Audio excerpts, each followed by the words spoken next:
Ahora sí, Armandito, ¿puedes abrir con una oración, por favor? Sí, cómo no, claro que sí. Vamos a aclarar nuestro rostro. Bendito Padre Celestial, muchas gracias te damos por esta oportunidad que nos das de reunirnos nuevamente para escuchar tu palabra, Señor. Gracias te damos porque nos despertaste, por todas las bendiciones que nos das durante el día, los alimentos y sobre todo el, el aprender de tu palabra, Señor, que es lo que más agradecemos. Es un alimento espiritual. Danos el entendimiento necesario para poder estar atentos y a nuestra hermana que le toca impartir la clase, Señor, darle la sabiduría necesaria para desarrollar el tema, Señor.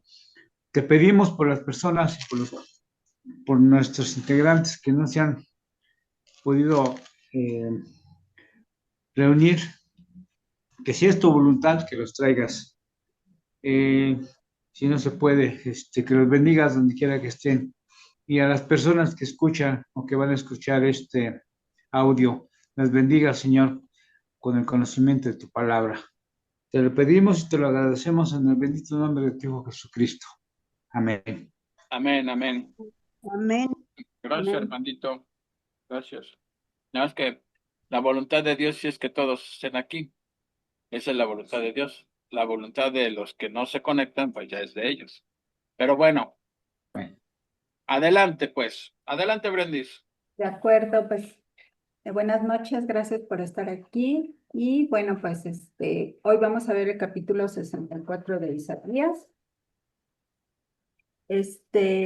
Realmente este capítulo pues nos está hablando de la oración que va a hacer Isaías o muchos comentaristas dicen el remanente de las plegarias que ellos van a hacer, pero si recordamos el capítulo anterior, el 63, ya desde ahí empezaban las plegarias hasta este capítulo, ¿no? Y ya la respuesta a estas plegarias va a venir en el capítulo que sigue, en el 65 y 66. Así es. Ajá.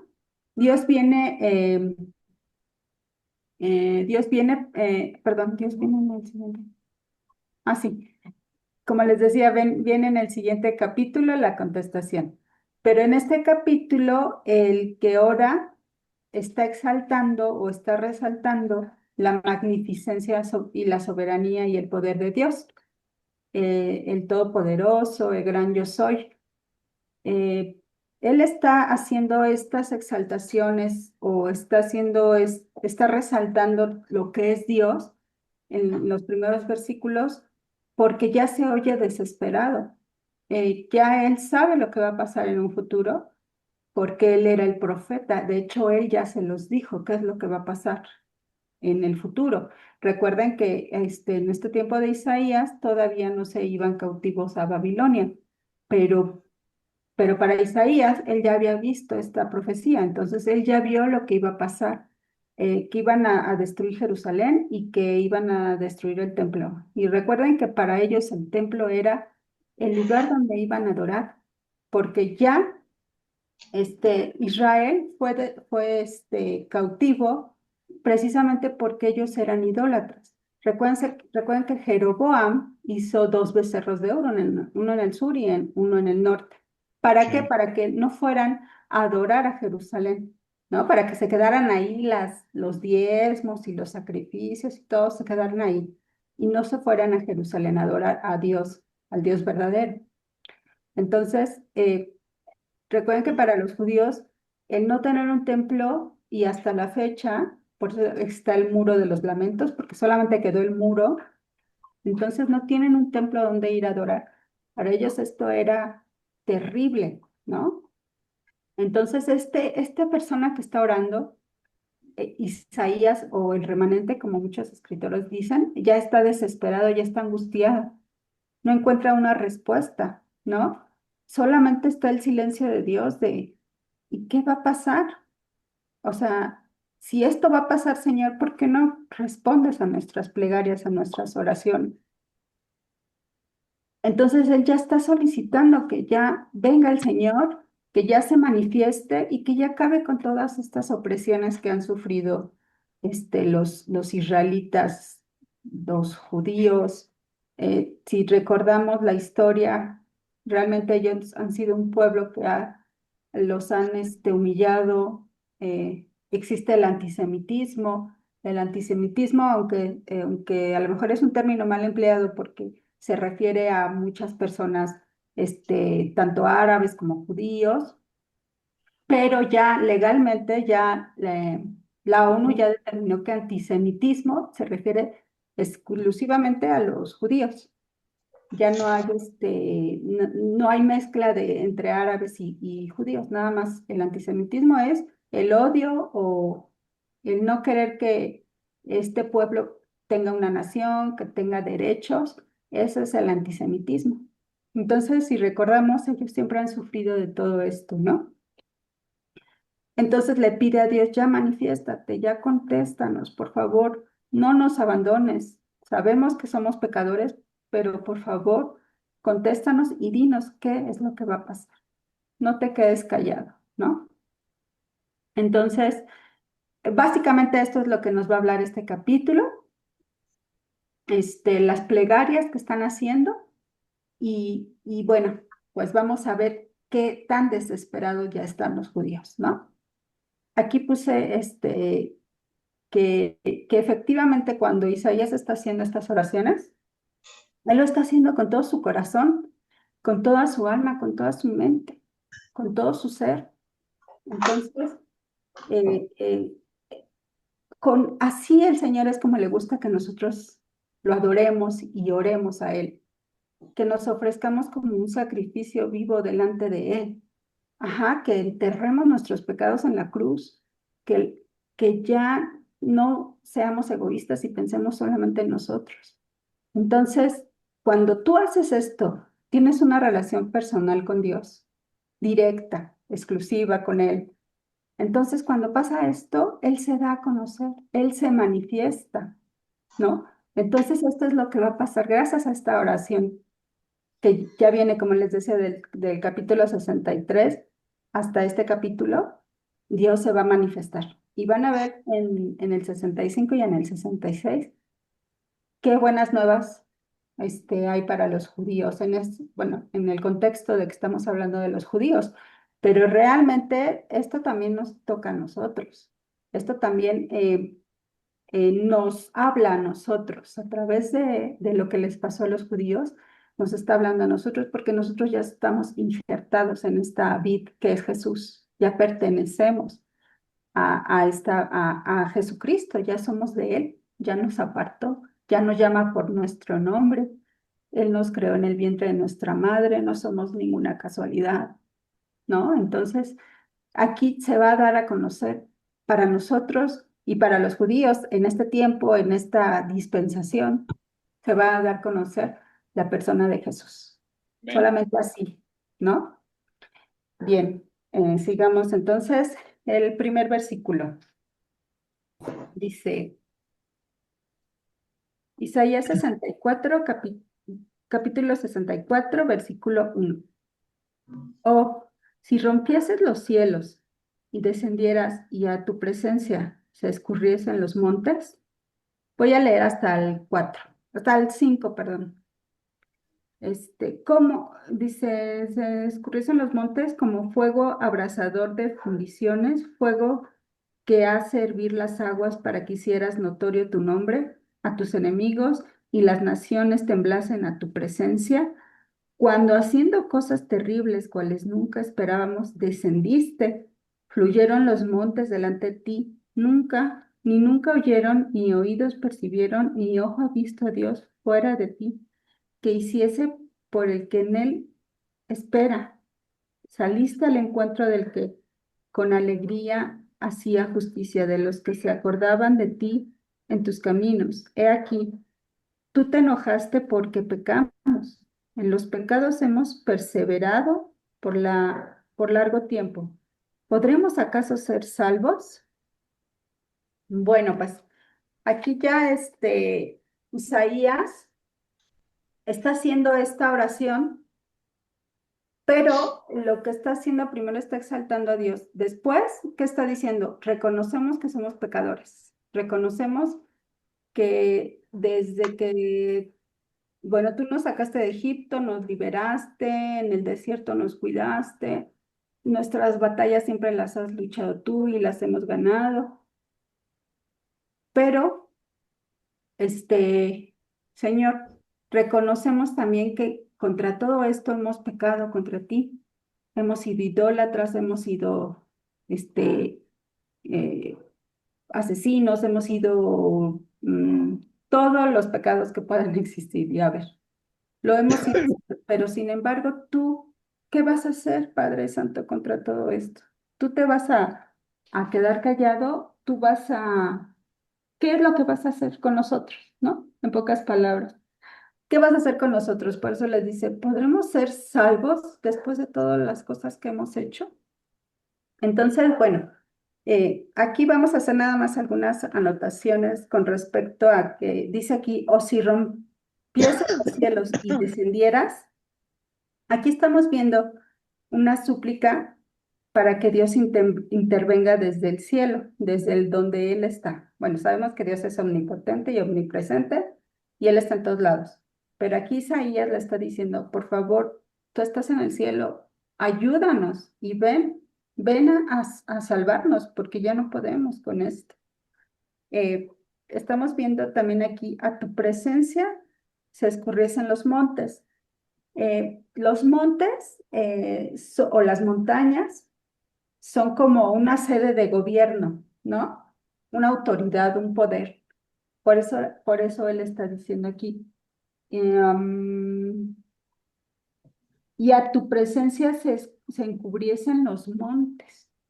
Aquí está diciendo que ya ante la presencia de Dios, ante su manifestación, ya los gobiernos, las autoridades, el poder, ya se van a tener que esconder detrás de estos montes, ya no van a poder enfrentarlo. Por eso es que Isaías está rogando que el Señor actúe, que no se quede callado. ¿No? Por ejemplo, aquí John MacArthur dice que la respuesta de Israel a su propia queja, que fue del 63, en el capítulo 63, fue ruego para que Dios se manifestara con la ejecución repentina de su venganza contra los enemigos de su pueblo y que irrumpiera en juicio como lo hizo en el monte Sinaí. En el monte Sinaí fue cuando ellos, después de 3 meses, llegaron del cautiverio o de la esclavitud de Egipto, llegaron aquí al monte Sinaí. Y es cuando Dios le dijo, preséntame al pueblo, van a ver que yo me voy a manifestar. Recuerden que no podían ni siquiera subir el monte porque iban a ser muertos. Pero, Sí. porque era lugar santo. Solamente Moisés podía subir y el sacerdote Aarón, y eso sin que y lo viera, ¿no? Pero ahí se manifestó Dios, descendió Dios, y cuando hablaba Dios se oían como truenos. O sea, fue para ellos, para los judíos o los israelitas, el hecho de que Dios se manifestara así era un temor para ellos porque era potente, era fuerte. O sea, por eso cuando alguien dice, es que Dios me habló, dices tú, pues, ¿cómo no caíste muerta en ese momento? O sea, ¿cómo es que Dios te habló? O sea, vino Dios y te habló, ¿y cómo no caíste muerto? Si Ese aquí, día tembló la tierra, ese día se oscureció, hubo relámpagos, hubo fuego. El exacto, pueblo estaba temeroso porque pensaba que iba a morir por la presencia del Señor. Exactamente con esto. No así es, es. sí, ¿verdad? Sí, hermanita, así es.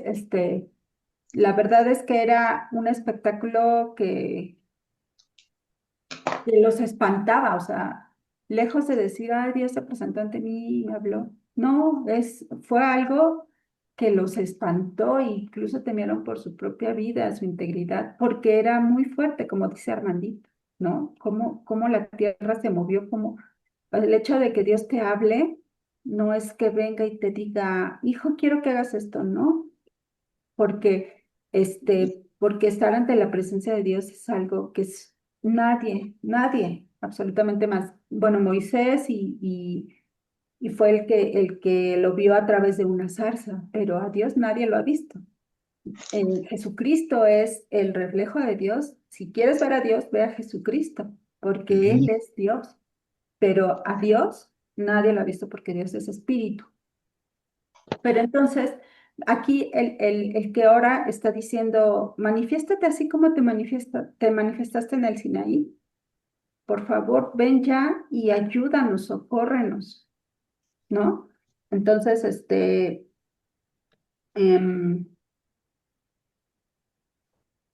vemos que, perdón, ya, vemos que, que Isaías está rogando porque el Señor se manifieste. Incluso hay comentaristas que dicen que ya quiere que venga el Señor, que ya, como en Apocalipsis, que cuando venga, ¿no? Que va a pasar lo de la tribulación y la gran tribulación.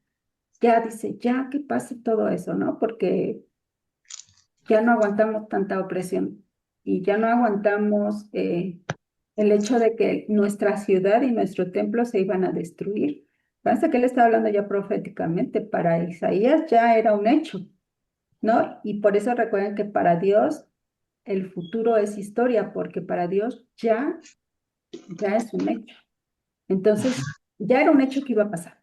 No, o sea, no iba a cambiar, no se iba a cambiar ya eso, porque los israelitas seguían pecando y pecando y no obedecían a Dios, ¿no? ¿Qué más podemos comentarles? ¿Algo más, Armandito? No, pues Bueno, pues todo vemos que nadie adelante. ha sido testigo de actos tan asombrosos a favor de los suyos, o sea, de los israelitas. Eh, em, Hasta ahorita nosotros en esta época sabemos todo lo que Dios ha hecho por ellos, desde Abraham, desde Jacob, David, todo lo que Dios ha hecho por ellos, nosotros en la historia y en la Biblia lo sabemos, ¿no? Por eso es que las naciones o los pueblos, en este caso los gobiernos, pues van a temblar, ¿no? Van a ver que cuando el Señor se manifieste, ellos ya no van a tener lugar aquí, ¿no? Ya no van a seguir haciendo sus fechorías. El, mm, mm, mm. Dice, ¿podremos ser salvos? Aquí le pregunta el que ora, le pregunta, ¿acaso podremos ser salvos? Y MacArthur dice, como influencia directa del carácter asombroso del juicio de Dios, todos los pecadores se dan cuenta de su necesidad de salvación. Aquí, cuando ya, ahorita que están en esta situación que Isaías está orando, que se da cuenta todo lo que va a pasar, se da cuenta de la necesidad que se tiene de tener un Salvador, porque nosotros por nosotros mismos no podemos rescatarnos, no podemos salvarnos. ¿Por qué? Porque somos pecadores, por cuanto todos hemos pecado, estamos destituidos de la gloria de Dios. Por eso necesitamos al Salvador, y este Salvador es la persona de Jesucristo, su Hijo, quien murió por nosotros, quien fue clavado en el madero por nuestros propios pecados, ¿no?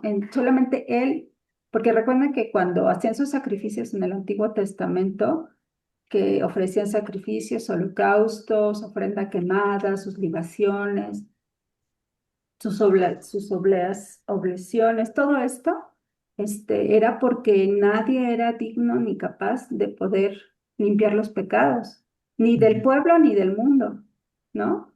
Hacían, acuérdense, el día de la expiación, que tenían que matar a este animalito para el perdón de todo el pueblo.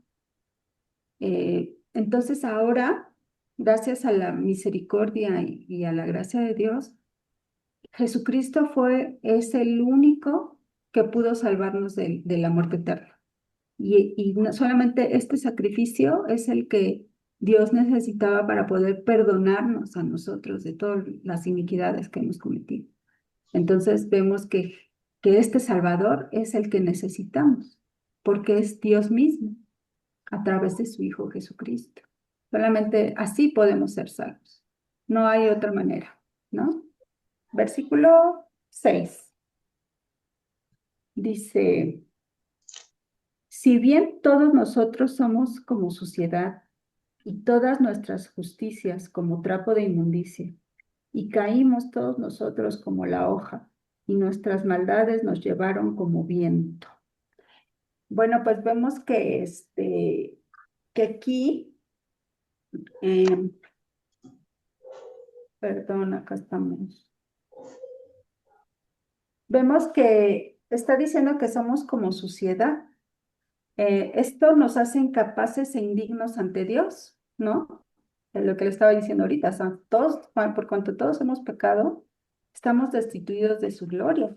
Recuerden que si alguien se acercaba y pisaba Tierra Santa o en el templo, solamente el sacerdote podía entrar al lugar santísimo una vez al año. Y si alguien más entraba, moría inminentemente. Igual lo que les pasó a los hijos de Aarón, ofrecieron fuego extraño y en ese momento Dios los fulminó. Entonces somos indignos, indignos de estar ante la presencia de Dios, ¿no? Por eso dice Isaías que somos como suciedad delante de Él. Eh, este Spurgeon y tiene un pensamiento, me gustó mucho, se lo voy a leer, dice, según la ley judía, ¿sabías que cuando una persona era impura no podía subir a la casa del Señor? No podía ofrecer ningún sacrificio, Dios no podía aceptar nada de sus manos, era un marginado y un forastero mientras permaneciera impuro. Bueno, esto de ser impuro era diferente a lo que les dije del sacerdocio, ¿no? De que solamente Aarón podía entrar a este lugar santísimo. El ser impuro era, por ejemplo, si tú matabas, no sé, un animal a una persona, ya eras impuro. Eh, por no irnos tan lejos, si una mujer cuando menstruaba era impura. ¿Por qué? Pues porque estaba sacando todo eso que el cuerpo de la mujer no necesita y cuando está en su menstruación saca todas esas impurezas, ¿no? Entonces eso ya es ser impuro.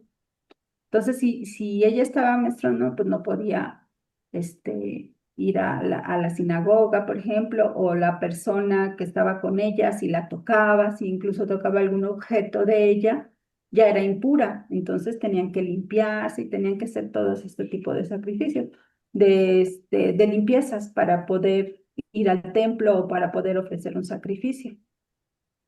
Entonces, por eso dice que somos como suciedad. Ajá, porque somos inaceptables y somos indignos ante Dios. No podíamos ofrecerle sacrificios si estábamos impuros. O sea, fíjense cuánto nos enseña esto de los sacrificios, de la impureza, del pecado. Cuánto nos enseña que no somos dignos de estar a la presencia de Dios. Y cuando Jesucristo murió, desgarró el velo del templo de arriba para abajo. Y ahora nosotros tenemos libertad de estar en la presencia de Dios gracias a ese sacrificio. Si no hubiera existido ese sacrificio, aún no podríamos ni siquiera estar cerca o hablarle directamente a Dios. ¿Por qué? Porque somos impuros.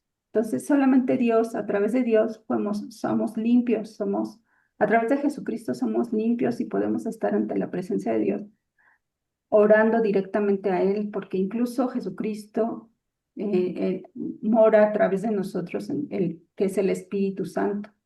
Aquí se completan las tres personas de la Trinidad, Dios Padre, Dios Hijo, Dios Espíritu Santo. Él mora en nuestro corazón, Él habita en nuestro cuerpo, nosotros somos ahora el templo, gracias al sacrificio de Jesucristo. O sea, ahora podemos hablarle directamente, ¿no? Eso ya nos hace limpios delante de Él. Pero en ese tiempo, pues no podían, ¿no? Incluso eran impuros. Si las mujeres estaban menstruando, era impura. O sea, cuánto pecado, cómo Dios aborrece el pecado, ¿no? Me acuerdo que leí el libro del forastero y me quedó muy grabado cuando el escritor comentó acerca de que abajo de su casa había una rata y ya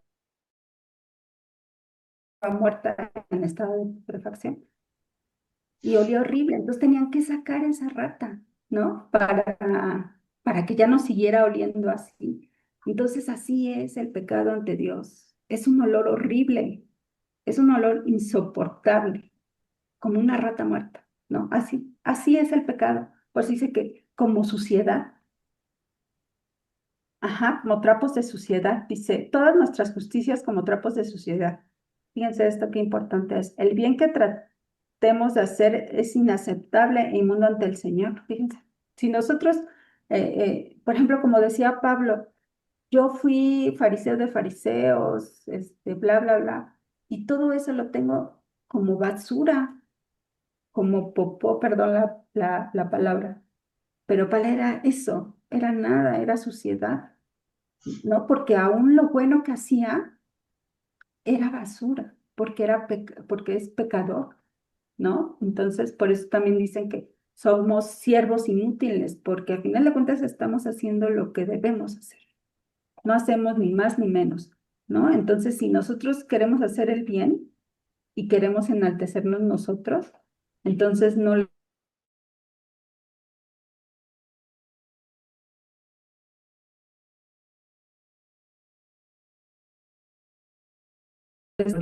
somos pecadores, ¿no?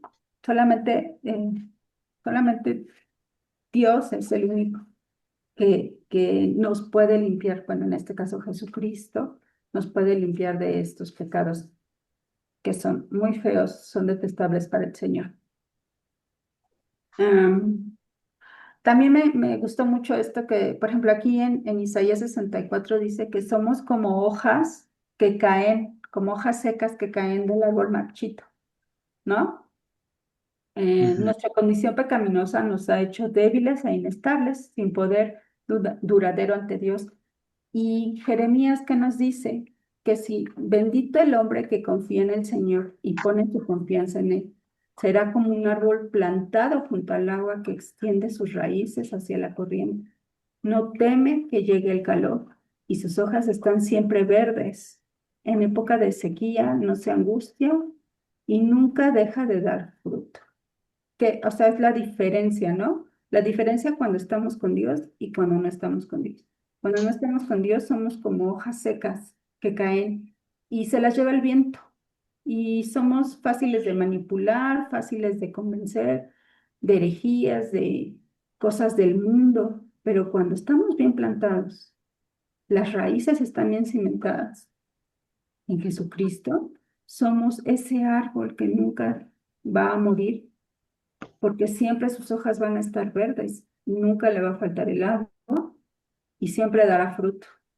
O sea que aquí me gustó la diferencia entre lo que estaba pasando estando en el contexto de Isaías, su pueblo que ya se sentían así, trapos de inmundicia, hojas secas, y lo que Jeremías le está diciendo, aún, fíjense, ya Jeremías ya está en el tiempo de Isaías fueron 150 años antes de que fueran cautivos Judá por Babilonia. Pero ya Jeremías estaba en esa época cuando fueron cautivos los judíos por Babilonia. Y aún así, este profeta les estaba hablando y les estaba diciendo que si ellos hacían esto como el Señor les mandaba, ellos iban a ser como estos árboles. Pero ¿qué creen? 150 años después, no entendieron. No entendieron lo que Jeremías les dijo, ni entendieron lo que Isaías les dijo en su tiempo. ¿Por qué? ¿Qué creen que se los llevaron cautivos a Babilonia?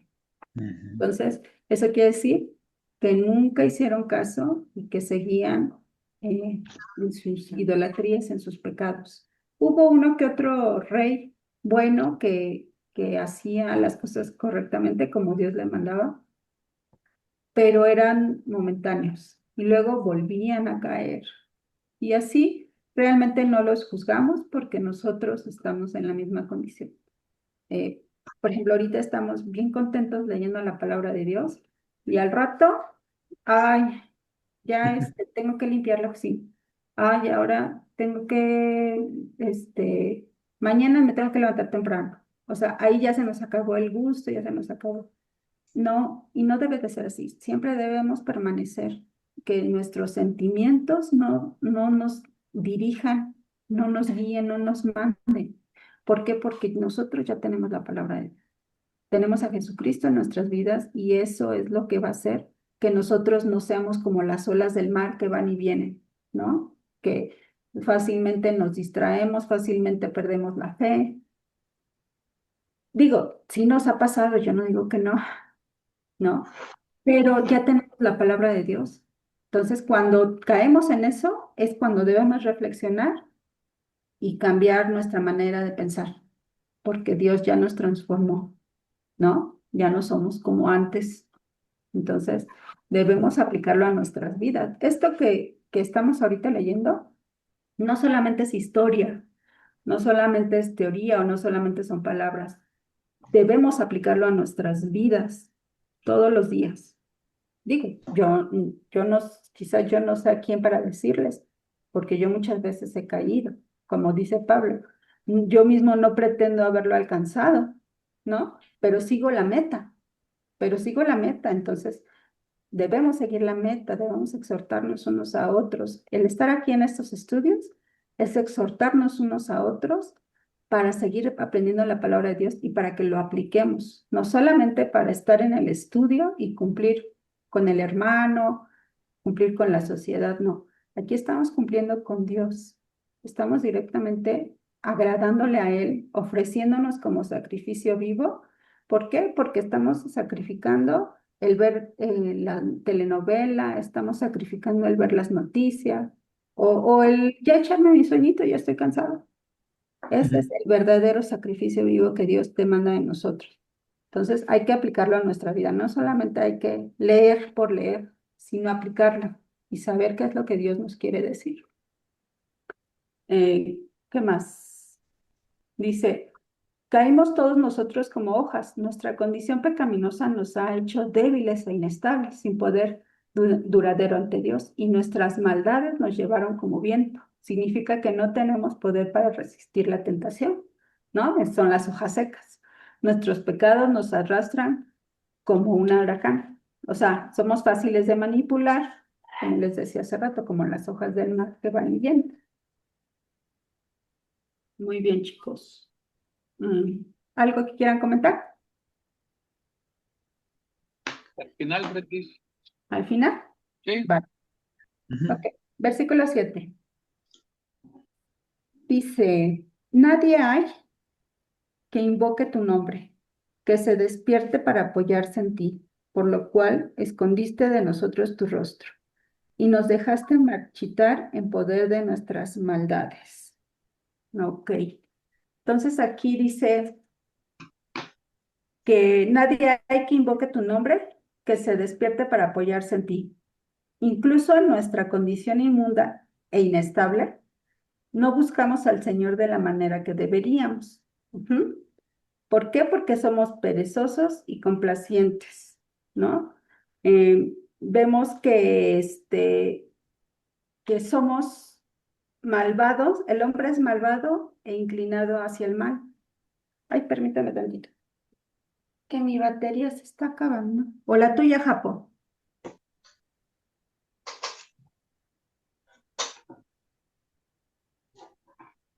¿Es tu batería, Juan Carlos? Se empieza a ver oscuro, ¿verdad? Ajá, es que ya está cubriendo la pantalla, ¿no? Pantalla, sí, sí, ahí Ya, ahí está. está.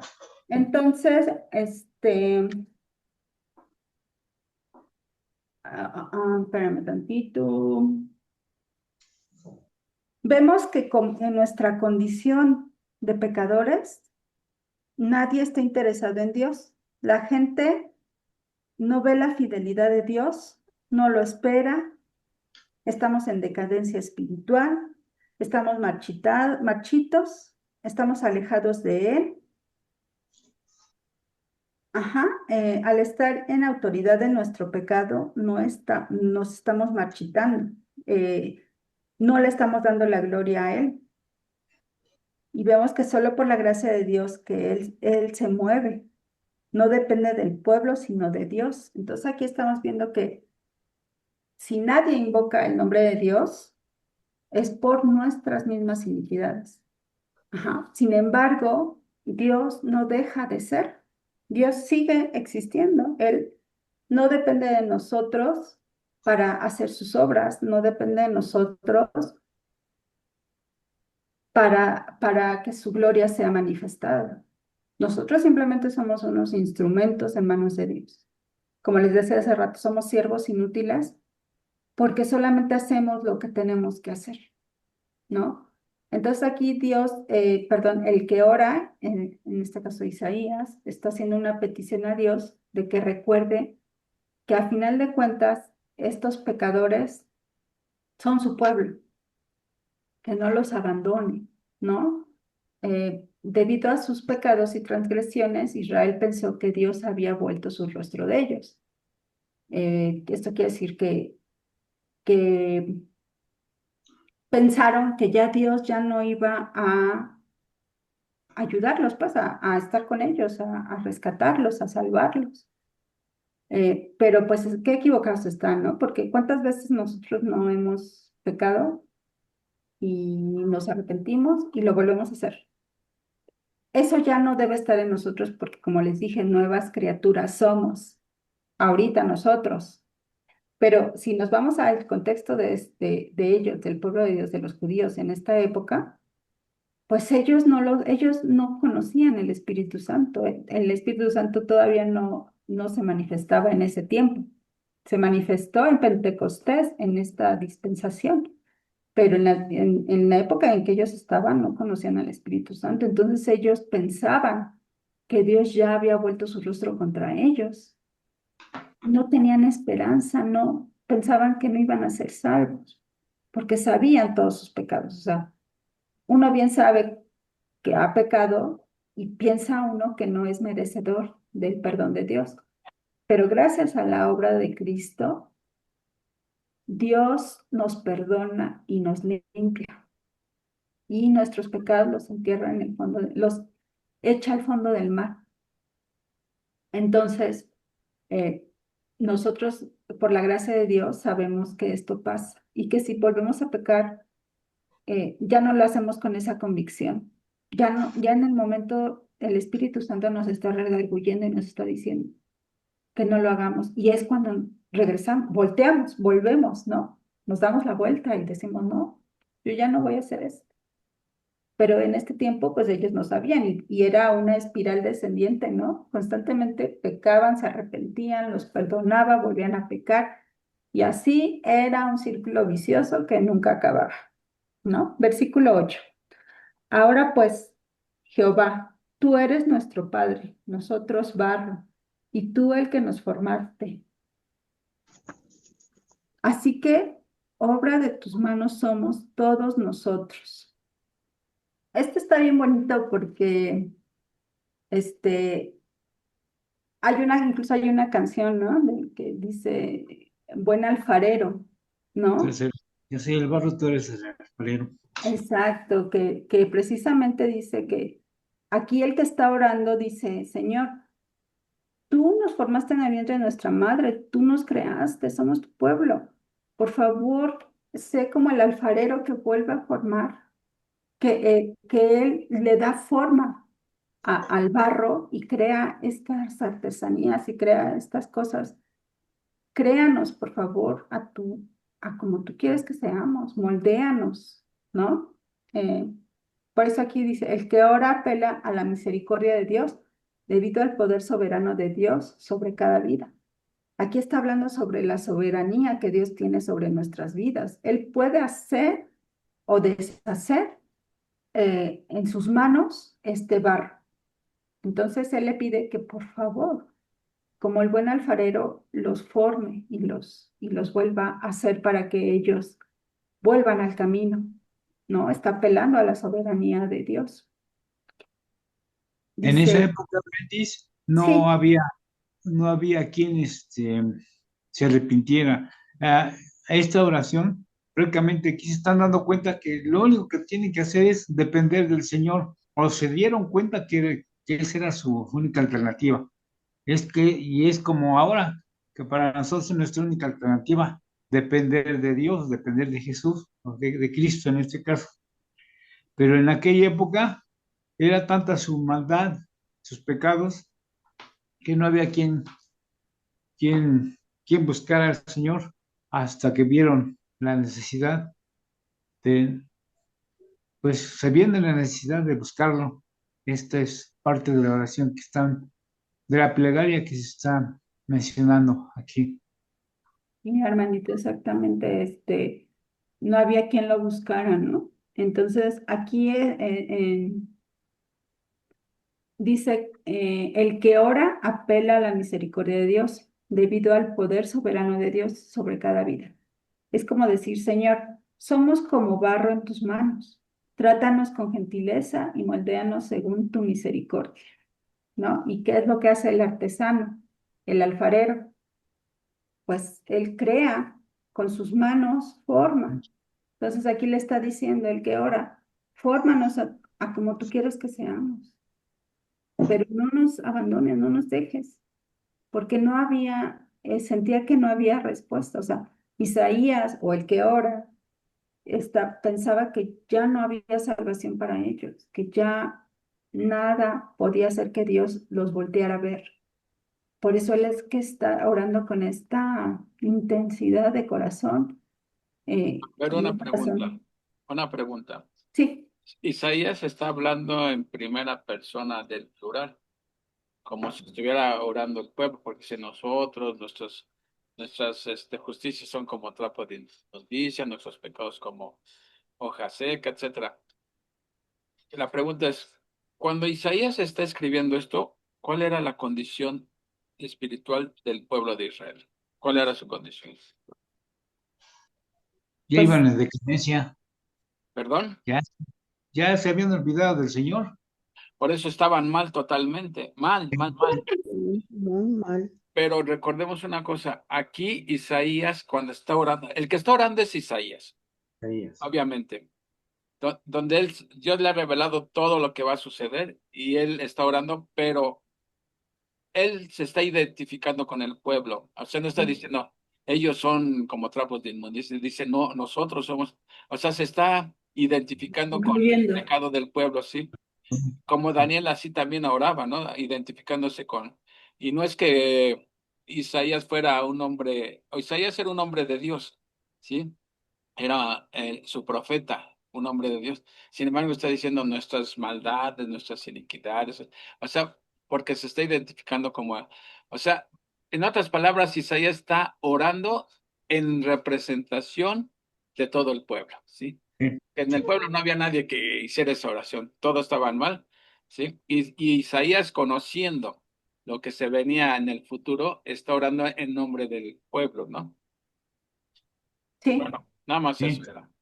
sí, sí, sí, efectivamente, está hablando en En plural, como dices, representación, pero sí, él se está incluyendo. claro, exactamente, porque si no, ¿qué voy a decir? No, pues ellos sí, Señor, perdónalos, ¿no? No, Señor, todos somos iguales, todos Todo, tenemos pata de Sí. donde, como dicen, ay, ¿cómo se dice ese dicho? Todos este, cogemos de un lado, ¿no? O sea, cada quien sabe dónde le aprieta el zapato y entonces hay que... con la que le pisen.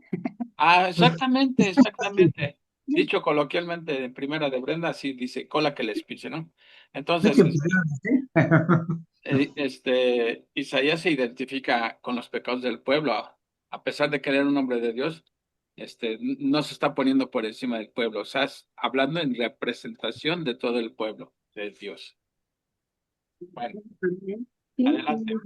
y creo Luego, que ese un profeta de Dios se identifica de esa manera. claro, Eh, Porque si un profeta va a hablar como diciendo, es que yo ya soy, como yo soy profeta de Dios, pues yo ya me gana el cielo. sí, Entonces eso sería por obras. Y desde el Antiguo Testamento se está viendo que no es por obras. Necesitamos un Salvador que nos salve y que nos rescate. ¿No? Incluso Isaías, que era un hombre de Dios, que escuchaba la voz de Dios. claro. ¿No? Entonces, vemos que sí necesitamos a nuestro Salvador, que es Jesucristo. Ven, sí, sí. Versículo 9 dice, no te enojes sobremanera, Jehová, ni tengas perpetua memoria de la iniquidad. He aquí, mira ahora, pueblo tuyo somos todos nosotros. O sea, aquí está diciendo, sí, Señor, hemos pecado, hemos pecado contra ti, hemos cometido iniquidad, pero por favor, ya no te olvides de nosotros, que no sea larga tu memoria, que no sea perpetua memoria de la iniquidad. Eh, Somos tu pueblo, todos nosotros, aquí dice Isaías, pueblo tuyo somos todos nosotros, lo que decías tú ahorita, Juan Carlos. Te pertenecemos. Entonces, por favor, que tú, que no, o sea, que no sea eterno esto, que tú vengas a rescatarnos, dice, no te enojes sobremanera. Bueno, está diciendo, ¿tú tienes el derecho de tener memoria de nuestra iniquidad? Sí, obviamente, pero por un tiempo. Pero por favor, Señor, no tengas perpetua memoria de la iniquidad. No te enojes eternamente con nosotros. Sabemos que Dios siempre ha tenido un plan para, para Israel. Es su pueblo, es el pueblo que él eligió, es más, es el pueblo que él formó, porque si recordamos, Abraham es al que llamó para hacer este pueblo.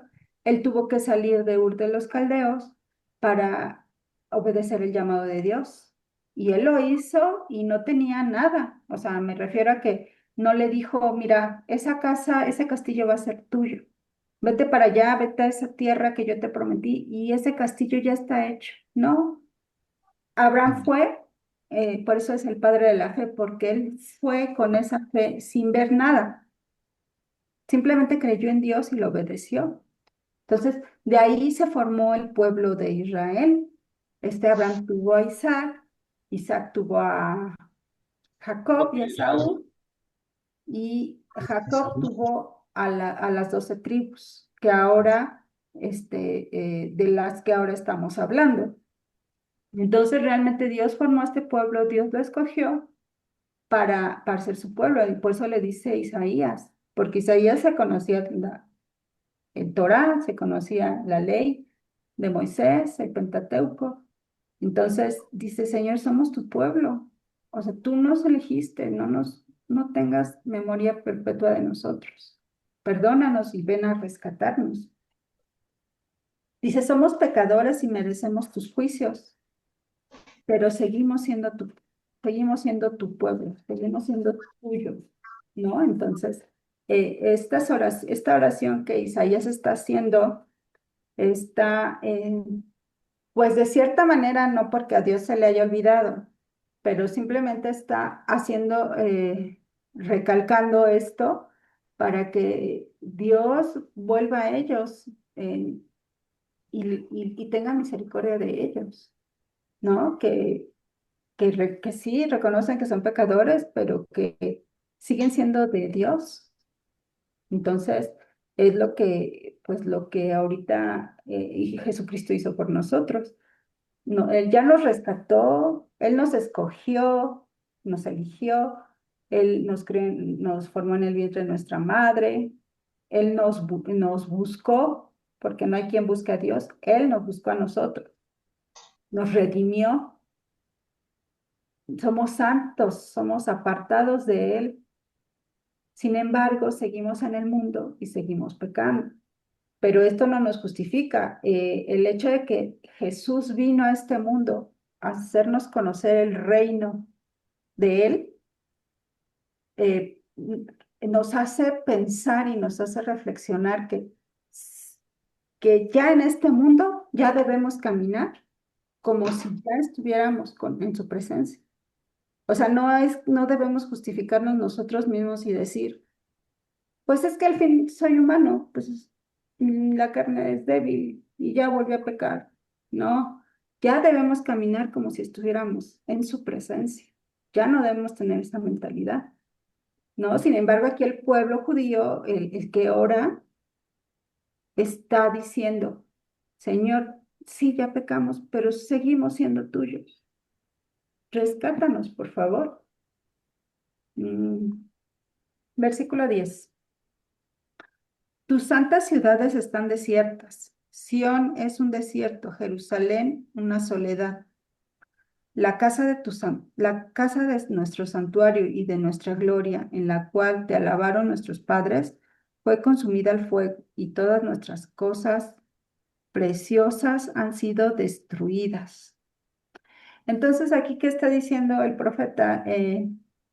Me gustó mucho el comentario de John McCarthy que dice, a través de la revelación profética, Isaías pronunció estas palabras muchos años antes de la caída de Jerusalén y la destrucción del templo, que fue en el 586. Recuerden que estábamos aquí en el 740, 750. Por Y ahí aquí así.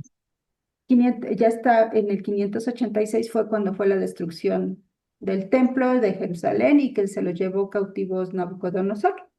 Entonces aquí ya Isaías ya está orando lo que él vio, lo que el Señor le dijo Le que reveló. iba a suceder. Ujú. Entonces, mucha gente se confunde, ¿no? Por eso, incluso muchos estudiosos o pastores o incluso hablan ya como si estuvieran en el cautiverio, cuando están estudiando Isaías, ya hablan como si estuvieran en cautiverio, porque ya Isaías ya lo hablaba así, ya para Isaías ya lo había visto, ya es un hecho, porque ya lo había visto, ya eh, el pueblo no cambió, el pueblo no se arrepintió y seguía con sus mismas prácticas. Entonces, Isaías ya hablaba proféticamente. Dice, el profeta se lamentó por esa caída, deplorable como si ya hubiera ocurrido. El pueblo de Dios se encontraba en un apuro terrible y sus oraciones eran urgentes y persistentes. Isaías oraba, como dices, Juan Carlos, de Daniel, que él oraba día y noche y siempre viendo hacia Sión, hacia Jerusalén. Siempre oraba Déjame hacer por todos. un comentario grandísimo. Sí.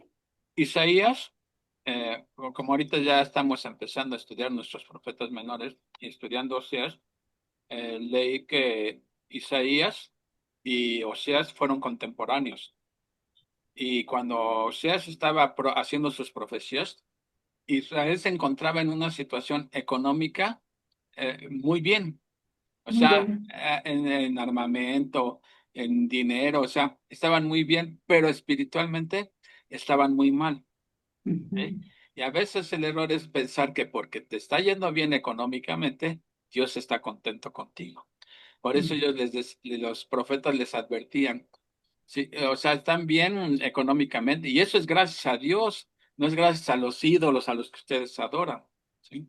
Ujú, Entonces, el profeta, a veces, como comentaste ahorita, hay quienes dicen que esto no es profecía, que esto es historia. O sea, que Isaías escribe ya que sucedió esto, pero no. En el lenguaje profético, aquí faltaban muchos años por suceder esto, Ujú. pero Dios lo dice en tiempo pasado porque para él ya es una realidad que va a suceder.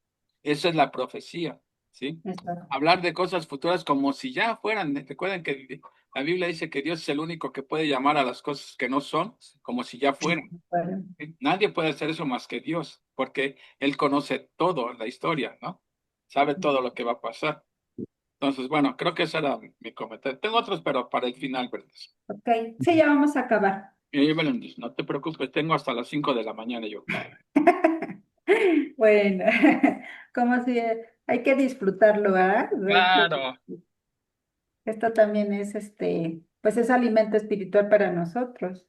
no solo de pan vivirá el hombre. Claro. Entonces, bueno, pues vemos que Daniel así era, ¿no? O sea, él también oraba hacia Sión pidiéndole que, pues, por su pueblo, porque a pesar de que estaban cautivos, pues, eh, imagínense si estando en su lugar donde en Jerusalén pecaban, se supone que este juicio era para que ellos ya no siguieran en estas prácticas, pero algunos sí hicieron caso como Daniel y Daniel hablaba al pueblo, pero muchos de ellos, pues como estaban en la comodidad y que pues es que les iba bien con sus ventas creo que muchos vendían estatuillas, ¿no? De los dioses de ahí de Babilonia, que eran muchísimos. Entonces, de eso ¿cómo se llaman? Se alimentaban, muchos seguían en estas prácticas. Sin embargo, muchos se aprendieron de este cautiverio. Por ejemplo, el hecho de que no tuvieran un templo donde adorar, pues era terrible para ellos. El hecho de irte cautivo a otro lugar donde es como si nosotros, no sé, de nuestro pueblito nos fuéramos a Nueva York, ¿no? Este cambio tan drástico, pues era como si perdieran su identidad, porque ellos tenían ahí el templo para adorar y ahora no tenían dónde adorar. Entonces, muchos sí entendieron este juicio y muchos no lo entendieron, ¿no? Pero bueno, a final de cuentas, así somos todos, así muchos se dicen cristianos y no practican la palabra de Dios o no la aplican a sus vidas. Y no juzgamos porque todos caemos muchas veces, pero como les dije, ya no debemos tener ese pensamiento, ya debemos pensar como en el futuro, como en el futuro cuando venga Jesucristo por segunda vez y estemos, bueno, ya estén en el milenio los que se quedan en la tierra, porque nosotros vamos a ser arrebatados. Pero ya debemos practicar desde aquí, desde la tierra, es como un ensayo para nosotros. Practicar desde la tierra para cuando ya estemos en su presencia. Así es que es muy importante saber que la carne no es débil, ¿no? Que nosotros ya estamos en Jesucristo. Versículo el que ahora le pide a Dios que mire de cerca la terrible condición de sus santas ciudades. Sí, porque recuerden que siempre han tenido guerras, siempre han tenido batallas, muchos han llegado a gobernarlos, muchos han llegado a pedirles tributo, a someterlos. Esta última, en la época de Jesucristo, pues los romanos eran los que los tenían como provincia a Jerusalén y gobernaban los romanos en su misma tierra de Jerusalén. Entonces, bueno, hablando en el contexto de Isaías, pues ya anteriormente ya habían sufrido muchas situaciones de estas, ¿no? Y ahora Isaías veía lo que iba a pasar cuando vinieran los babilonios, que se iba a quemar Jerusalén, se iba a quemar el templo. Entonces le dice, él ora a Dios pidiéndole esta misericordia por todo esto terrible que va a pasar y que el pueblo ni se imagine, ¿no? Versículo 11. Em,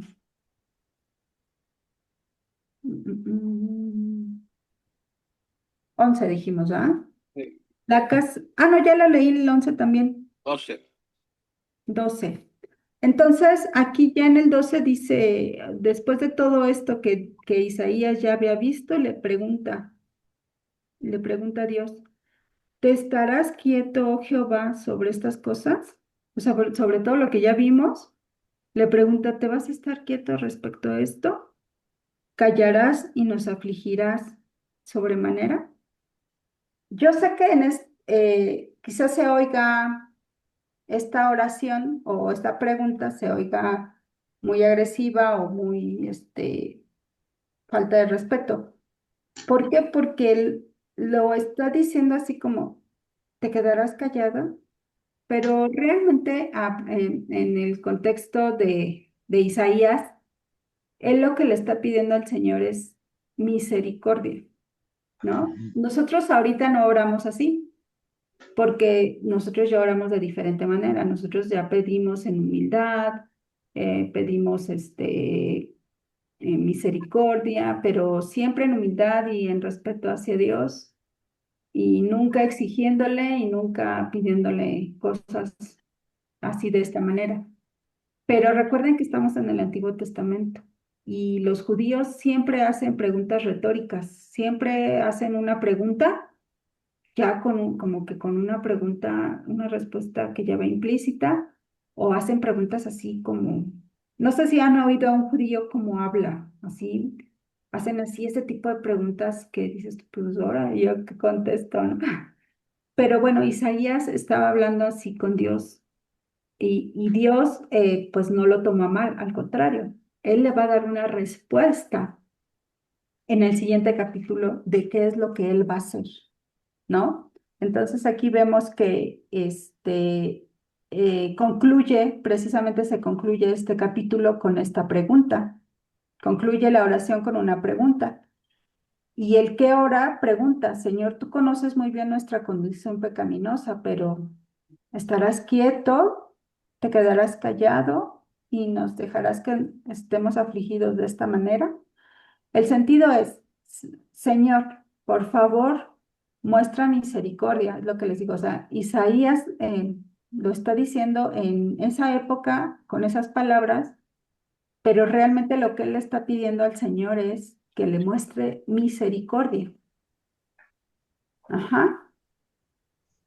Dice, siempre nos darás lo que merecemos. O sea, él estaba consciente de que merecían eso y más, ¿no? Pero le está pidiendo que tenga misericordia de ellos. En esta oración, el que ora se ocupa de lo que parece ser un problema imposible, pero recuerden que para ellos, incluso para el mismo Isaías que está orando, puede oírse como que no tiene esperanza, como que es imposible. Y bueno, pues en cierta manera sí, porque él ya lo vio, ¿no? Pero para Dios no hay imposibles. Y si Dios nos manda un juicio, es porque Lo lo merecemos. necesitamos, ¿cierto? O sea, cuando manda por ejemplo, este caso que les mandó el juicio a los judíos, lo necesitaban porque ya se habían salido del carril. Dice, debido a nuestro pecado estamos en un estado desesperado, debido a nuestro pecado, o sea, están reconociendo que por su pecado están ahí, no porque Dios sea malo, sino por sus propias consecuencias. Dice, estamos en un estado desesperado y necesitamos la salvación del Señor.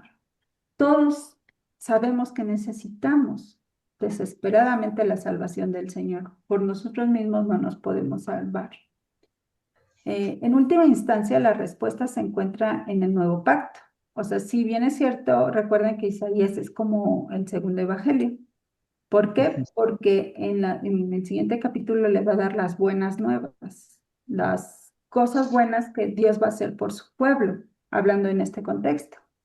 Pero para nosotros, la respuesta se encuentra en el nuevo pacto, donde un hombre justo está en nuestro lugar y ora por nosotros. Por eso Jesús nos invitó a orar en su nombre. Esto lo dice Juan 14, 13, 14.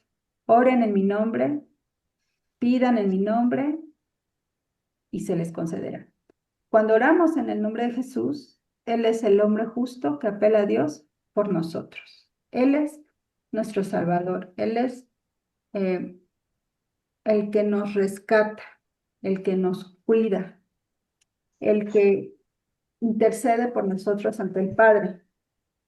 Nada más Él, porque mucha gente piensa que el Papa es el intercesor, el que intercede por nosotros ante Dios. Pero recuerden que el Papa es un hombre como nosotros y pecador como nosotros. Solamente que ellos están equivocados al pensar que el Papa puede interceder directamente por nosotros. Hasta la Virgen, creo que la Isaías, Virgen también intercede por ellos, pero no, la no, Biblia no habla de que María sea intercesora del ser humano, solamente Jesucristo. Bueno, así la, es, la hermano. Biblia es muy clara, muy clara. Hay un solo Dios y un solo mediador. Es entre Dios y los hombres, Cristo, nada más. Así es, Ya que le busquen otros mediadores, ya tendrán que dar cuentas por esas blasfemias. Sí, claro. Entonces, ¿qué vemos aquí? Pues que Isaías está pidiendo misericordia por su pueblo, que Dios tenga compasión por ellos. Eh, el que ahora pide que ya vuelva el Señor para hacer justicia, porque proféticamente Isaías veía el día que era destruida Jerusalén y el templo por los babilonios, como les decía, unos 150 años antes. Isaías pedía justicia al Señor y Dios es un Dios justo. El juicio no se opone al amor, en realidad es una expresión de amor. Realmente Dios estaba amando a su pueblo con este juicio, ¿no? O sea, no era como que te estoy castigando, no. Realmente era para que ellos aprendieran que ellos debían estar en la tierra prometida y no en una tierra extraña. Se me sacó la garganta.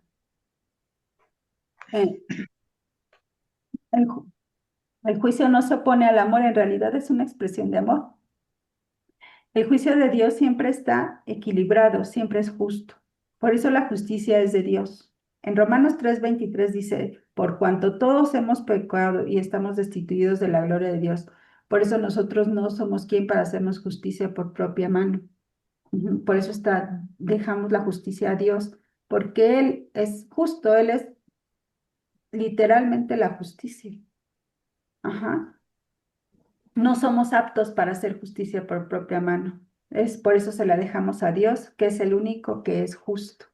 Por eso Isaías apela tanto aquí a que Dios ya venga y que haga justicia, porque necesita de este Salvador, necesita que sean salvados. Isaías no lo sabía aún, pero Jesucristo vino a salvarnos y vino para rescatarnos de la muerte eterna y a rescatarnos de todo esto que ellos estaban viviendo en este momento. Ahora, en la actualidad, se vive espiritualmente. Y Jesucristo es el que vino a salvarnos de todas estas opresiones y de las injusticias de los gobiernos también, pero eso, bueno, va a ser cuando el Señor ya venga por segunda vez. Entonces, prácticamente este capítulo nos habla sobre las plegarias que está haciendo Isaías, como dice Juan Carlos, en nombre de su pueblo. Y bueno, eso sería todo. ¿Qué les pareció este capítulo? Muy Fantástico, interesante. fantástico, fantástico. Pues todos son interesantes. Ay, Prácticamente, perdón, prácticamente todo el libro de Isaías nos habla sobre eh, que el Señor le está pidiendo al pueblo que regresen a Él, pero el pueblo, que en este caso está ya bajo el pecado, nadie se arrepiente y llega el momento que pues el Señor declara el juicio y les manda al cautiverio de Babilonia. Y esto, pues lo escribió Isaías, como se ven, dice, 150 años antes del cautiverio. Prácticamente acababa de terminar el exilio de Israel por los asirios, se los acaban de llevar y ni así entendieron, No aprendieron en cabeza ajena. no aprendieron, Dios advierte primeramente y después, o sea, Dios nunca ejecuta un juicio sin antes advertir. advirtiendo. Fíjense, el capítulo 64 termina con una pregunta. ¿Qué vas a hacer, Señor, sobre todas estas cosas? Ujú. La respuesta que dijo Brendis, los siguientes dos capítulos es la respuesta que da Dios. Respuesta fabulosa, ¿no? Sí. Pero cuando dice Isaías, ¿qué vas a hacer sobre todas estas cosas? En el contexto obviamente está diciendo sobre nuestra situación, vamos a quedar así ya para siempre. Nosotros no lo merecemos y todo, pero Señor, tú eres nuestro Dios, te vas a quedar quieto. Pero recuerda una cosa, no solamente eso era por un lado, sino también por, como dice David en los Salmos, por amor de tu nombre. Porque en ese entonces, si tu Dios, si eras un pueblo destruido, es que tu Dios no era lo suficientemente poderoso para salvar. Entonces, por un lado dice, Señor, pues, que sálvanos, ¿sí? Pero por otro lado, por amor de tu nombre, o sea, que vean las naciones quién eres tú, ¿eh? Que se manifieste, ¿sí? Cuán grande es Él. Bueno, aquí me llama una atención cuando dice en Isaías, ¿acaso podremos ser salvos? ¿Acaso podremos ser salvos? Reconocían que estaban mal terriblemente, ¿no? Pero eso, ¿cómo lo podemos trasladar a nuestros días? Y creo que el Nuevo Testamento nos da una idea de, a ver si lo tengo aquí, es Marcos 10. ¿Tenemos tiempo? Sí. Déjenme leer esto, porque esta pregunta que va a ser este plano es la pregunta que todo mundo debe de hacerse alguna vez en su vida. Vean, escuchen esto. Marcos 10:17. Dice, al salir él, o sea, Jesús, para seguir su camino, vino uno corriendo, e hincando la rodilla delante de él, le preguntó: Maestro bueno, ¿qué haré para heredar la vida eterna? O sea, una buena pregunta, muy sabia. Pregunta que todo mundo alguna vez en su vida tiene que hacerse. ¿Cómo le hago para ser salvo? ¿Cómo le hago para heredar la vida eterna?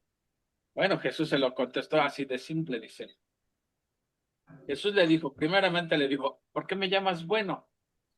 Ninguno hay bueno, sino solo uno, Dios. O sea, él le está diciendo, si me estás llamando bueno, es porque estás reconociendo que yo soy Dios, porque Dios es el único bueno.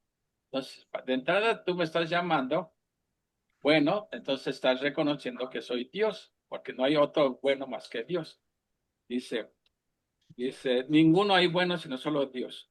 Los mandamientos sabes: no adulteres, no mates, no hurtes, no digas falso testimonio, no defraudes, honra a tu padre y a tu madre. Él entonces respondiendo le dijo: Maestro, todo esto lo he guardado desde mi juventud. Fíjate, lo que él está diciendo, todo lo ha cumplido. Él solito se estaba engañando, pensando que todo lo había cumplido. O sea, todo lo he cumplido, ¿qué más me falta? Y bueno, le dice Jesús así. Él entonces respondiendo le dijo: Maestro, todo esto lo guardo desde mí. Entonces Jesús, mirándole, le amó y le dijo: Una cosa te falta, anda, vende todo lo que tienes y dalo a los pobres, y tendrás tesoro en el cielo, y ven y sígueme tomando tu cruz. Pero él, afligido por esta palabra, se fue triste porque tenía muchas posesiones. O sea, Jesús le dijo en otras palabras: cumple todos los mandamientos y ya tienes la entrada asegurada, ya tienes pase automático al cielo, cumple todos los mandamientos. En otras palabras, le está diciendo, tú debes de ser tan bueno como Dios, tan bueno. Y él todavía arrogantemente dice que todo lo ha cumplido. Entonces, el primer mandamiento dice que no tendrás dioses No. ajenos delante de mí. Y él que estaba demostrando que su Él Dios era su era el Dios. dinero porque tenía muchas posesiones. Entonces, ahí estaba ya violando un mandamiento, ¿sí? Segundo, ya estaba mintiendo, además, ya estaba violando otro. O sea, Jesús le puso los 10 mandamientos para que se diera cuenta que él era un pecador. Y cuando él vio todo lo que tenía que hacer de cumplir la ley, ¿qué hizo? O sea, no es porque se fuera a salvar por obras, ¿sí? Sino que Jesús le estaba mostrando que él era un violador del decálogo, ¿sí? Entonces, ¿qué hizo este? Se fue triste y todo. De hecho, ahora vean los discípulos cómo reaccionan. Porque los discípulos tenían una teología muy deformada acerca de la salvación. Si eres rico es porque Dios te está bendiciendo. Pero fíjate, dice, entonces Jesús mirando alrededor dijo a sus discípulos: cuán difícilmente entrarán en el reino de Dios los que tienen riquezas. Jesús no está diciendo que era imposible para un rico entrar al cielo. Nicodemo, ahí tenemos el ejemplo de Nicodemo y de tantos otros. Los discípulos se asombraron de sus palabras, pero Jesús respondiendo volvió a decirles: hijos, cuán difícil es entrar en el reino de Dios a los que confían en las riquezas. Más fácil es pasar un camello por el ojo de una aguja que entrar un rico en el reino. Ellos se asombraron más diciendo entre sí: ¿quién puede entonces ser salvo? ¿Quién pues podrá ser salvos?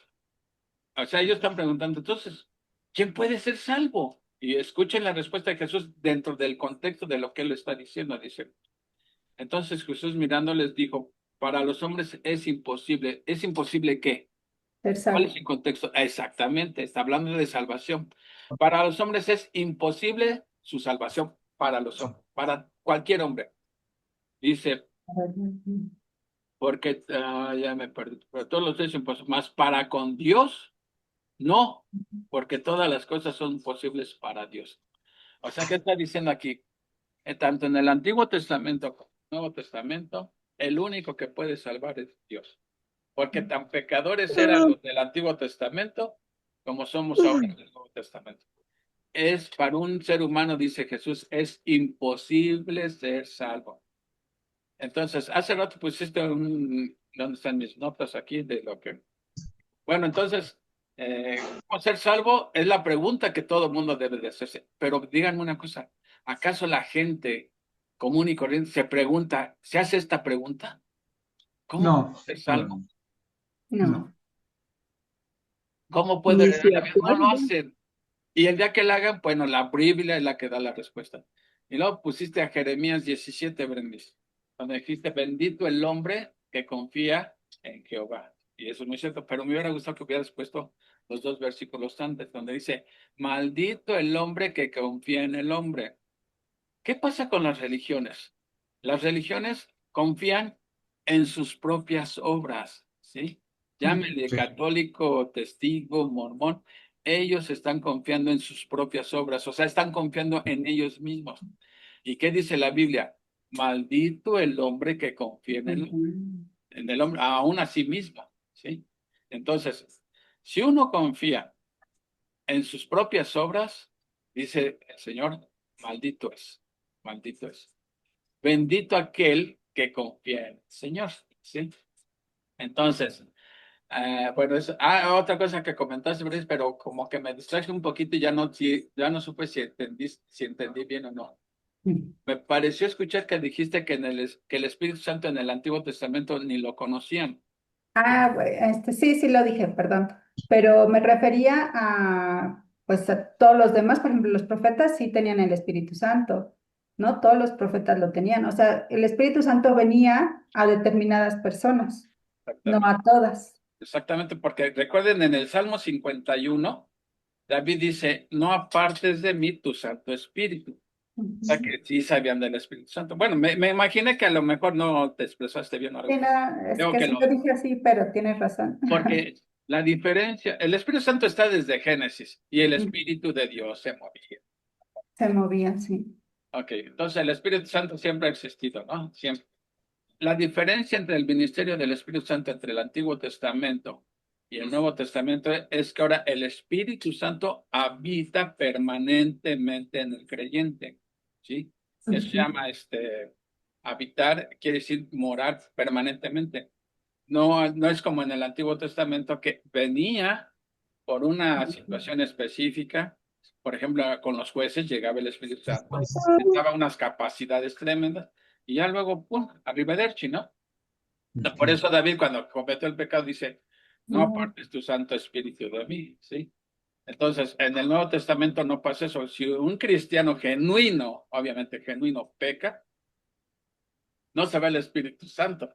Y luego lo vuelves a recibir, como enseñan con la hostia que estás recibiendo a Cristo, ¿sí?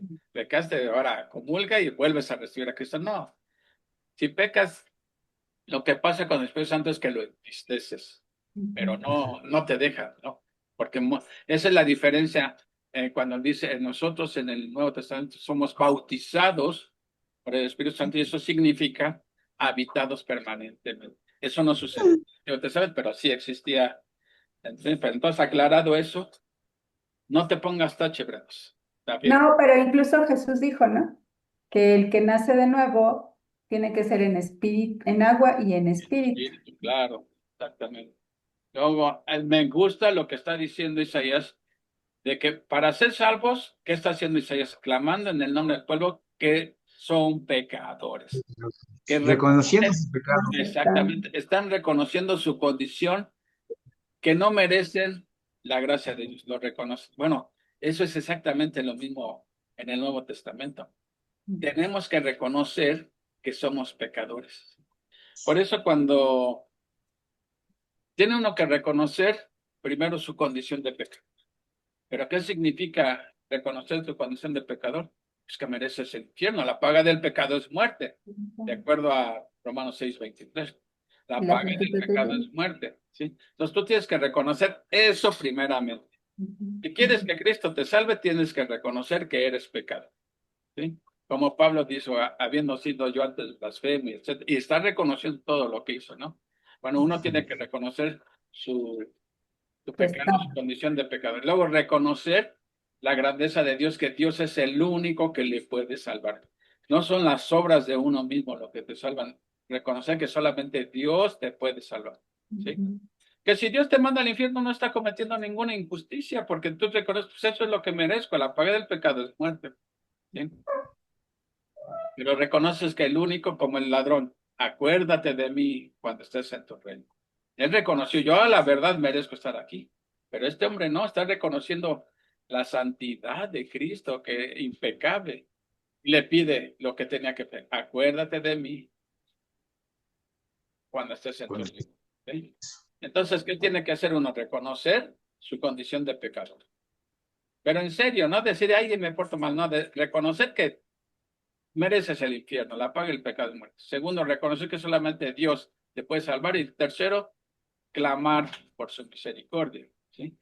Y vean cómo el método de salvación sigue siendo el mismo, no ha cambiado, tanto en el Antiguo Testamento como en el Nuevo Testamento. ¿Sí? Ahora, otra cosa que comentaste, Berenice, que me hizo apuntar aquí, de que nosotros como creyentes, pues sí, pecamos, todavía luchamos con el pecado, claro. Enseñar como enseñan algunas iglesias que uno ya no peca, eso es mentir, porque Pablo mismo en Romanos 7 reconoce la tremenda lucha que tiene con el pecado, porque entre más espiritual es uno, más estás consciente de tu enemigo, que es la carne, que le encanta pecar, ¿sí? Entonces, dicen, si alguien, uno que se dice cristiano, y puede pecar habitualmente y duerme tranquilo, pregúntame yo, ¿en realidad será cristiano? Porque el Espíritu Santo te está redarguyendo Claro. y no te deja dormir. Y como David que hasta en el Salmo 30 dice, hasta que confesé mi pecado, mientras me estaba lloviendo en mi milpita, si Dios estaba poniendo sus dedos sobre mí y cambió mis verdades en sequedades, etcétera.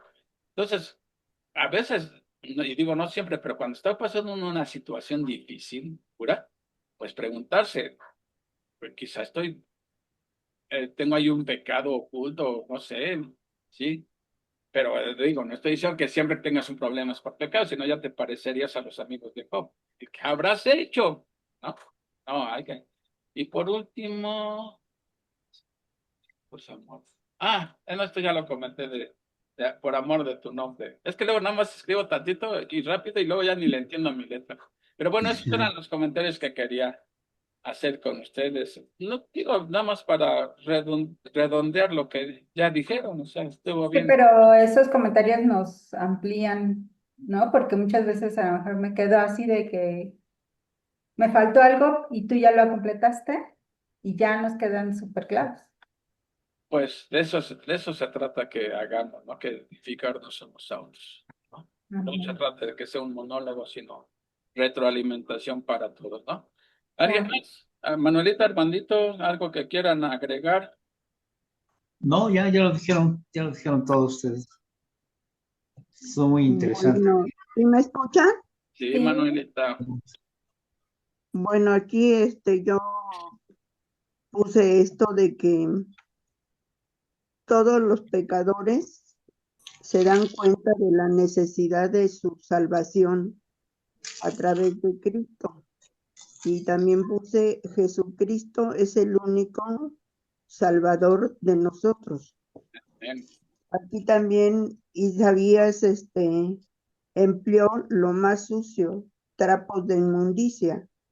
La mujer cuando está arreglando es impura y es un desecho que no le sirve al cuerpo, que es basura.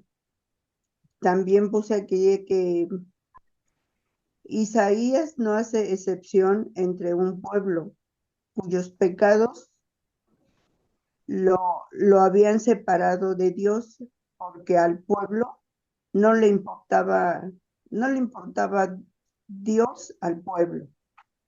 Y aquí también no se dan cuenta de que sin Dios no somos nadie y estamos a merced del demonio.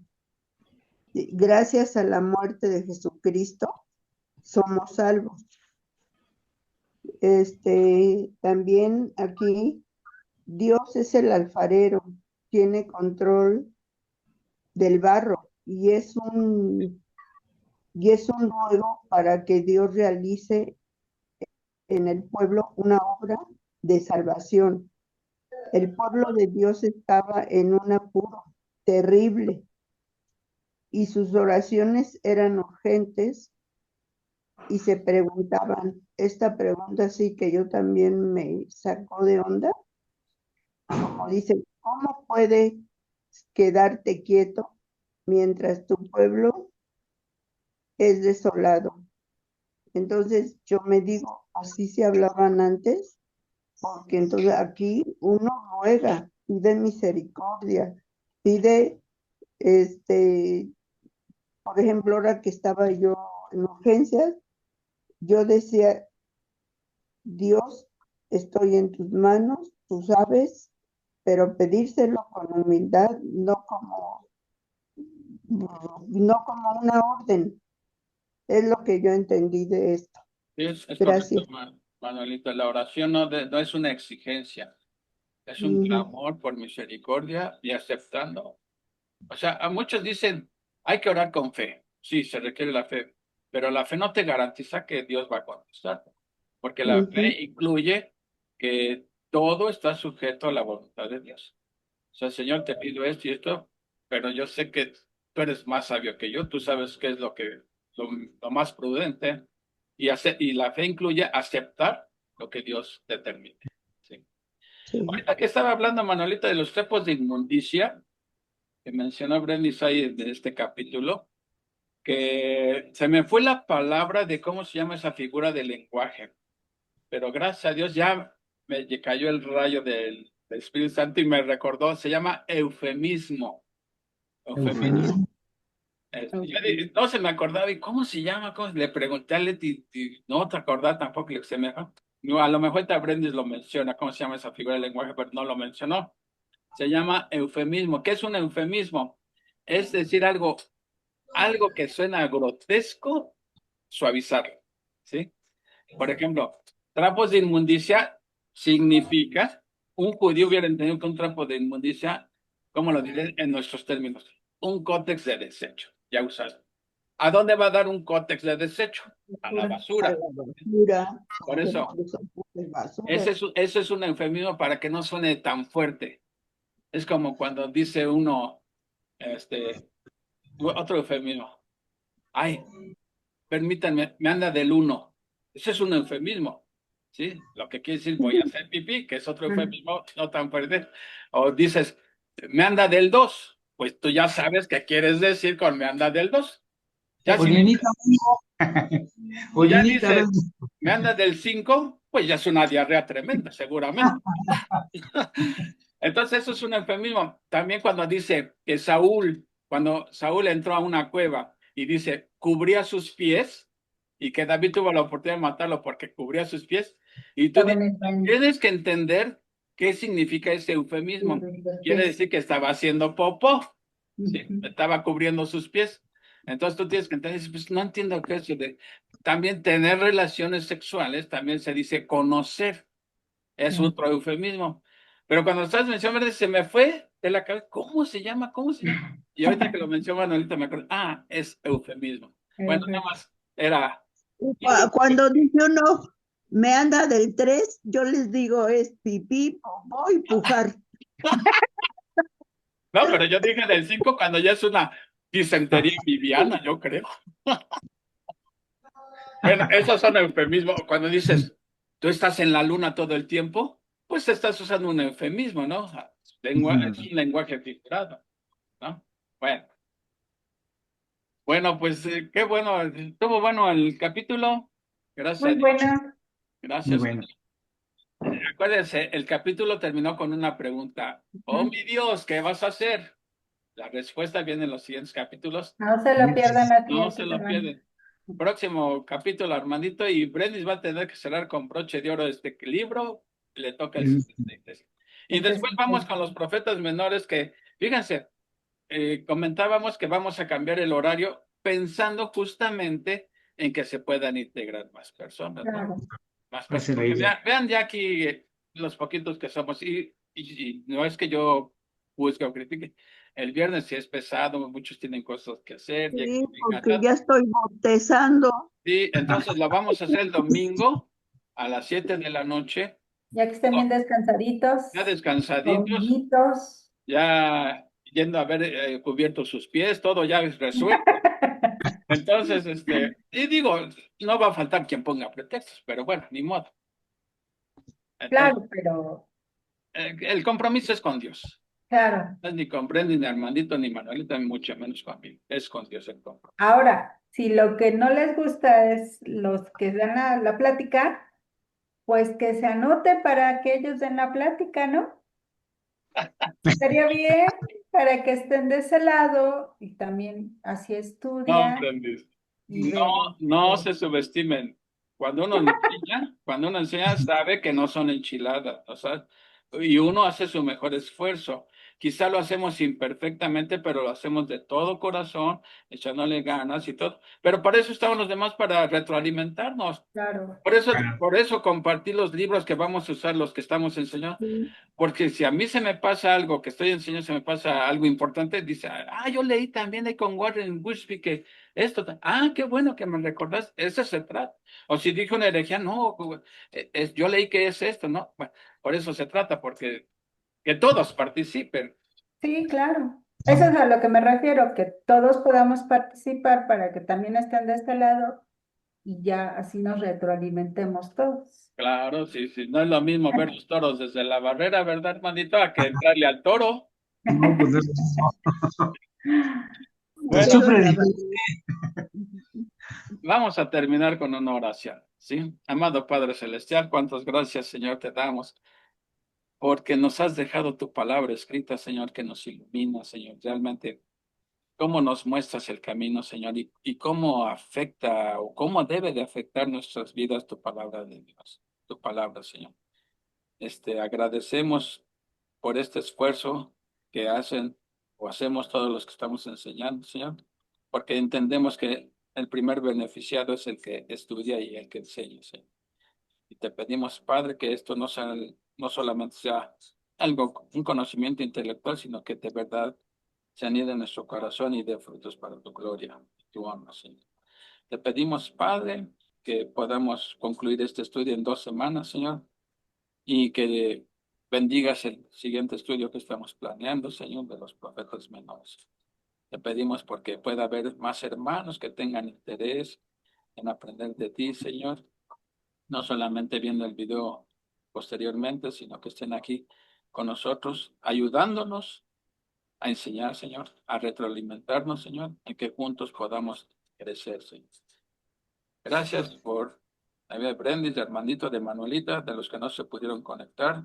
Pues bendice a cada quien, Señor, y danos un sueño reposado esta noche, Señor, y que mañana estemos recargados de energía por tu Espíritu, Señor. En el nombre de Cristo, te lo agradecemos. Amén. Amén. Amén. amén. Bueno, que Dios Oye, les bendiga. ya nomás te iba a decir que realmente el compromiso es con Dios. Amén. Muchas veces no nos queremos comprometer porque es tiempo, es buscar, imprimir, eh, todas esas cosas que es tiempo, pero lo que deben saber es que ese tiempo, ese compromiso es con Dios, Ah, ¿no? Sí. Entonces, como dijiste ahorita, realmente los beneficiados somos nosotros porque estamos un tiempo con Dios. O sea, no es nada más pues esto dicen, ¿no? Y yo lo entendí así. No, realmente tienes que estar buscando, estarte retroalimentando de más escritores, autores, pastores, no sé, retroalimentarte de todo eso y eso te beneficia a ti porque tú estás pasando ese tiempo con Dios. Ya además, ahorita lo que estamos haciendo es compartir el tiempo que pasamos con Dios, pero realmente el beneficio es para nosotros. Entonces, la invitación es esa precisamente. No quiero que se oiga agresiva, sino más bien que lo entiendan de esa manera, que si alguno quiere participar en dar la plática, pues que lo haga porque va a ser un tiempo precioso que va a pasar con Dios y lo va a venir a compartir aquí con nosotros, claro. ¿no? A la que no se me oiga yo agresiva, que no es mi intención. No, se entendió bien el aprendiz. Así como he dicho, quien quiera beber conmigo tiene una copa en mi mesa, es lo mismo aquí. Quien quiera exponer un tema, tiene un espacio aquí. Digo, porque además es bonito cuando te estás peleando con un texto, dices, no lo entiendo, y buscas por aquí, buscas por allá, hasta que Dios te ilumina y lo lees. Dices, ay, hasta que por fin lo entendí. Digo, ¿cuántas veces nos pasa? Por ejemplo, lees Oseas, la primera vez que leí Oseas, dije, ¿what? No entendía nada. Pero ya te Ujú. pones a investigar. ¿Y cómo vas a empezar a tomar? Y todo esto de Isaías nos va a ayudar con los profetas menos porque va a ser el mismo tema, nada más Ujú, visto desde otra perspectiva. claro, Así que, ánimo, ánimo. ánimo, aquí Así seguimos. que estamos en lo dicho y que Dios les bendiga. Igualmente, saludos a todos. Igualmente, que Dios les bendiga y nos vemos en Isaías 65. Reino Buenos días. milenial. Bye. Nos vemos. Descansen.